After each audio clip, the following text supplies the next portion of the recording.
कुरुक्षेत्र के युद्ध से पहले हस्तिनापुर की सभा में द्रौपदी का जो अपमान हुआ, उसका सबसे गहरा घाव कर्ण के शब्दों ने दिया था। लेकिन क्या आप जानते हैं कि उस घटना के बाद द्रौपदी अकेले में कर्ण से क्यों मिली थी? इसके पीछे तीन बड़े कारण बताए जाते हैं। वैश्य शब्द का उत्तर मांगने पहला। सभा में जब दुशासन द्रौपदी को घसीट रहा था, तब कर्ण ने उसे बंधकी वेश्या कहकर संबोधित किया था। द्रौपदी यह बात पचा नहीं पा रही थी कि एक दानवीर और सुसंस्कृत कहलाने वाला व्यक्ति एक असहाय स्त्री के लिए ऐसे शब्दों का प्रयोग कैसे कर सकता है। वह अकेले में कर्ण के पास यह पूछने गई थी कि अंगराज, क्या तुम्हारी दानवीरता केवल धन तक सीमित है? क्या तुम एक स्त्री के सम्मान की रक्षा का दान नहीं दे सकते थे?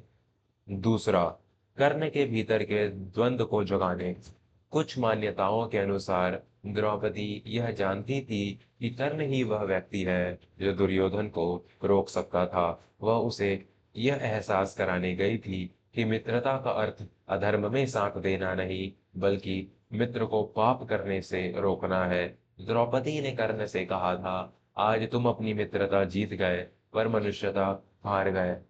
तीसरा, अतीत का वो स्वयंवर वाला टीस। लोक कथाओं में जिक्र है कि द्रौपदी के मन में कर्ण के प्रति एक अनकहा सम्मान था, क्योंकि कर्ण सर्वश्रेष्ठ धनुर्धर था। स्वयंवर में कर्ण को सूत पुत्र कहकर अपमानित करने का पछतावा और फिर कर्ण द्वारा उसे वैश्या कहने का प्रतिशोध, इन दोनों के बीच के कर्मों के चक्र को समझने के लिए द्रौपदी उससे मिली थी।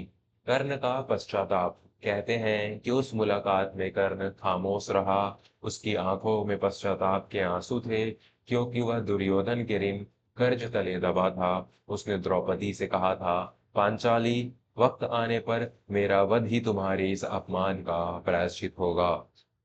गलत का साथ देने वाला उतना ही अपराधी है जितना गलत करने वाला। कर्ण महान था, पर उसका एक मौन और एक अपशब्द उसकी सारी महानता पर भारी पड़ गया। चरित्र की रक्षा सबसे बड़ा धर्म है।